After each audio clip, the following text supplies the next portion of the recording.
कि भाई बिहार से बात शुरू करें। सेकेंड फेज की वोटिंग चल रही है। वोटिंग परसेंटेज तो कह रही है कि शायद आज शाम का आंकड़ा पिछली बार के आंकड़े को तोड़ता हुआ दिखेगा। साथ में जो ये सवाल उठ रहा है कि ये हमला कहीं ऐसा तो नहीं बिहार के चुनाव को डिस्टर्ब कराने के लिए किया गया हो, कुछ बताने के लिए, कुछ छुपाने के लिए, क्योंकि अमित शाह साहब डेरा डाले हुए थे बिहार के अंदर। तो क्या कुछ चल रहा है, जरा वो भी हम आपसे सुन ले। एक चुनाव, दूसरा ये ब्लास्ट। सकीब भाई। देखिए राम प्रकाश भाई, आपने अपनी भूमिका में ही ये बात कह दी है कि पहले ऐसा नहीं होता था, लेकिन अब ऐसी कोई घटना होती है तो सबसे पहला शक इस देश की आम जनता का देश के दो मुख्य लोगों के ऊपर जाता है। उसकी एक बड़ी बुनियादी वजह यह है कि इन दोनों का राजनीतिक इतिहास ही ऐसा रहा है, और इसी बात के लिए ये लोग कुख्यात रहे हैं कि किस तरह लाश और खून से राजनीति की रोटी, राजनीति की फसल पकाई जाए, उगाई जाए। थ्रू आउट जब से सक्रिय राजनीति में ये दोनों आए हैं, इनका एक पूरा काला इतिहास है, हत्या का, इनकाउंटर का, दंगों का, बम धमाकों का, इन तमाम चीजों का। ये एक बड़ी बुनियादी वजह है। एजेंसियां एक अलग बात है कि देश की एजेंसियां साबित कभी नहीं कर पाई इन लोगों के लिए, लेकिन बहरहाल इन लोगों को सिर्फ इसलिए बरी नहीं माना जाता, माना जा सकता है इन तमाम चीजों से कि इन्होंने जो है कोई काम या कोई कांड किसी को जो है इस तरह का की वारदात को इन लोगों ने अंजाम नहीं दिया होगा, ये तय है। अब दूसरी बात की तरफ आते हैं। अगर ये बिहार चुनाव के मद्देनजर, चूंकि पहले फेज का ट्रेंड दिख गया था, पहले फेज के ट्रेंड में ही ये बात स्पष्ट हो गई थी कि महागठबंधन को एज मिल रहा है।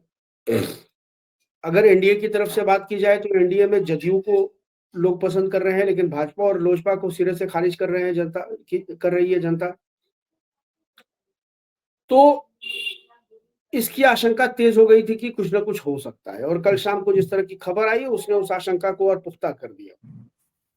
लेकिन सबसे अच्छी, सबसे सकारात्मक बात यह है कि बिहार में उसका कोई असर अभी तक की वोटिंग ट्रेंड पर नहीं दिखा है, कोई असर। और अभी तक नहीं दिखा है तो मतलब आगे शाम के 5 बजे तक भी नहीं दिखेगा।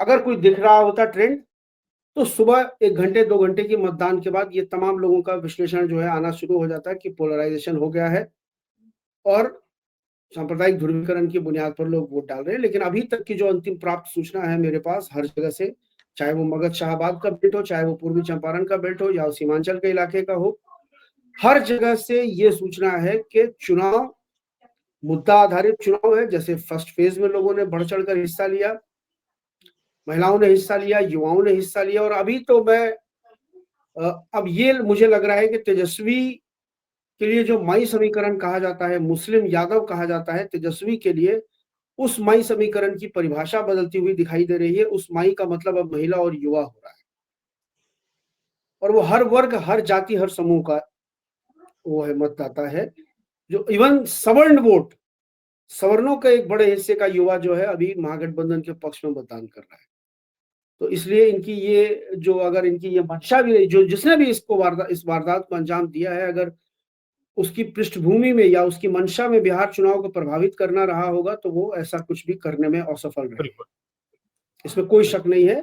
मुद्दा आधारित वोटिंग हो रही है, और आप बिल्कुल सही कह रहे हैं कि आज जो है 65% से ज्यादा का अगर आंकड़ा पार कर जाए पिछले चरण के मुकाबले में तो कोई आश्चर्य की बात नहीं होगी। अभी मैंने 11 बजे तक का डेटा देखा है, शायद 31 पॉइंट कुछ दशमलव ओवरऑल बिहार का टर्नआउट है। 31.38% वोटिंग है।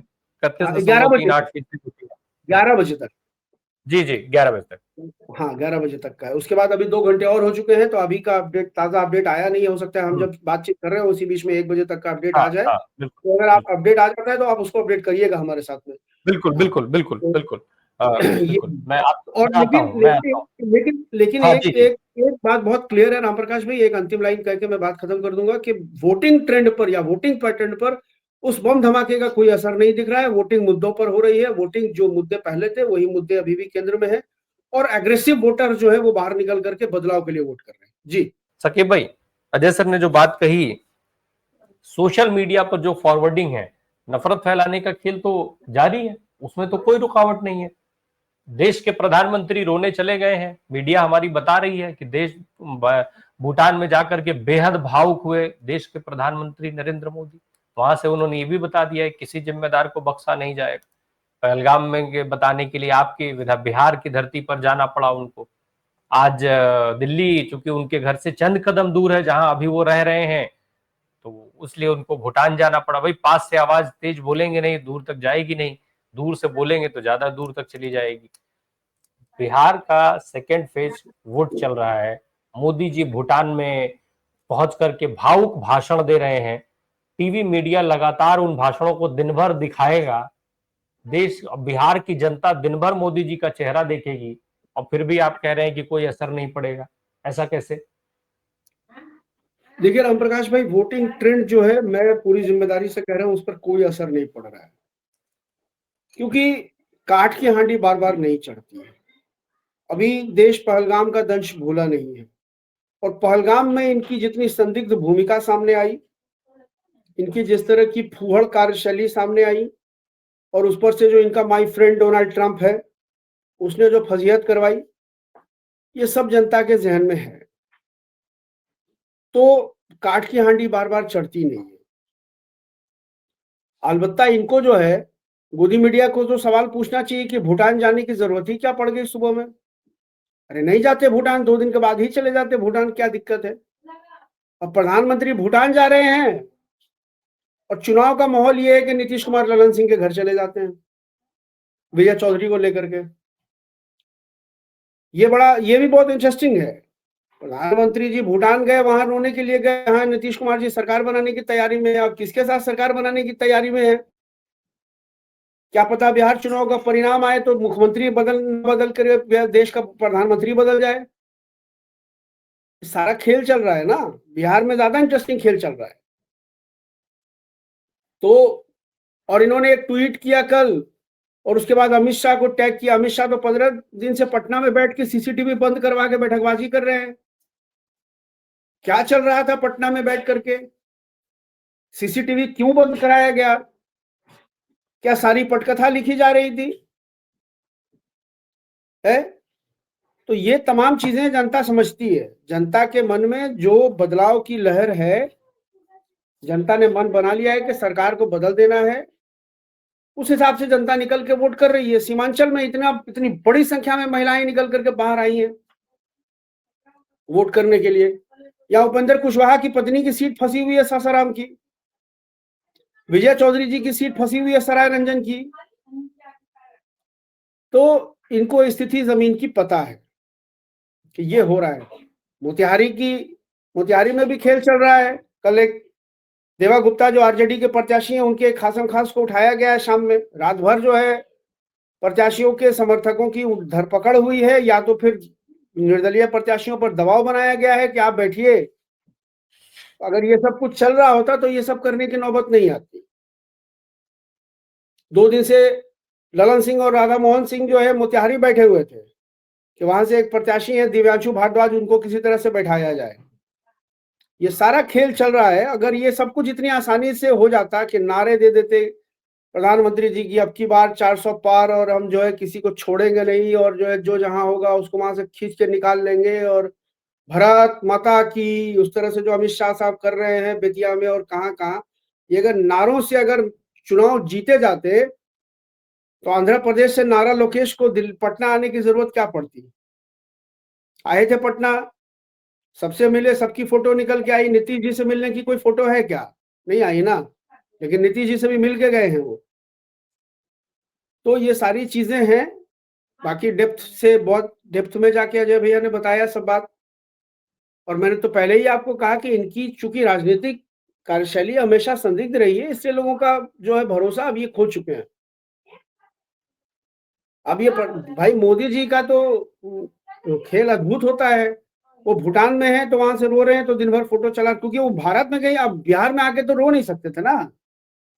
बिहार में तो आके अब रोने का स्कोप खत्म हो गया था ज्ञानेश कुमार जी के हिसाब से अगर कहा जाए तो।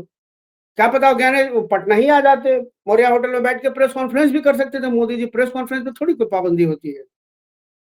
बिहार ही चले आते, प्रेस कॉन्फ्रेंस कर देते आकर के कि हम जो है पाकिस्तान को मुंह तोड़ जवाब देंगे, फलाना ढिमाका, मजबूत हाथों में है देश, और ये वो कर देते अपना आकर के। लेकिन चले गए भूटान।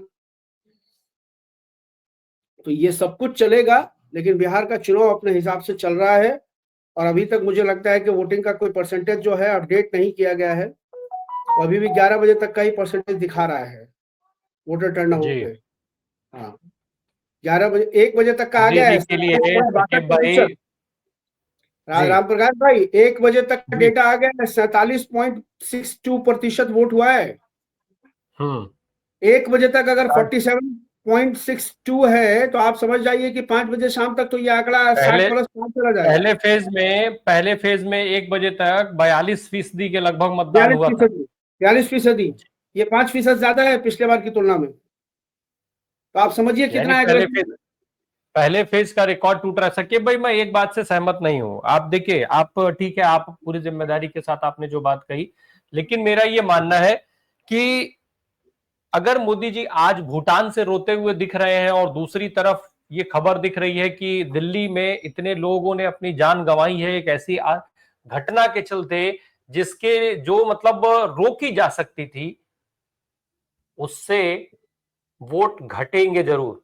या तो वोट बढ़ेंगे या घटेंगे। आज मोदी का रोना, या तो भाजपा का अगर वोट जैसा आप कह रहे हैं बढ़ा नहीं रहा है, तो 100% यह है कि घटा रहा है, न्यूट्रलाइज नहीं, नहीं रह सकता है आज देखिए मैं वही तो किसी की। आपको कह रहा हूँ, भाजपा अभी भाजपा इस फेज में जिन सीटों पर लड़ रही, मेरे ख्याल से शायद 63 सीटों, 57 सीटों पर या 62 सीटों पर आज भाजपा चुनाव लड़ रही है। 48 पिछली बार लड़ी थी। हाँ, 53 सीटों पर आज भाजपा चुनाव लड़ रही है। 53 सीटों पर आज भाजपा चुनाव लड़ रही है और पिछले बार 2020 में इन 53 सीटों में 42 सीटें भाजपा जीती थी। तो अगर इस बार भाजपा 42 की 42 में जीत जाए तो पिछले फेज में भाजपा की सीटें 20 से ज्यादा बढ़ने वाली नहीं है, मैं आपको बता देता हूं। तो 70 सीट जीतेगी। 22 होंगी पिछले बार की सीट, तो 72 सीट जीतेगी। तो भी पिछले बार 2020 की तुलना में कम होगा। मैं आज की बार 100% स्ट्राइक रेट भी अगर पिछला बार अगर रिपीट हो गया, 42 की 42 भाजपा ने निकाल ली, मैं उसकी बात कर रहा हूं। तो भी अब उनकी सीटें 70-72 से ज्यादा तो जाने ही नहीं है, दोनों चरण मिला करके। ऐसा नहीं होगा कि अब भाजपा की सीटें 90-92 चली जाएंगी। 101 में भाजपा 90 सीटें जीत जाएगी, ऐसा नहीं होने जा रहा है।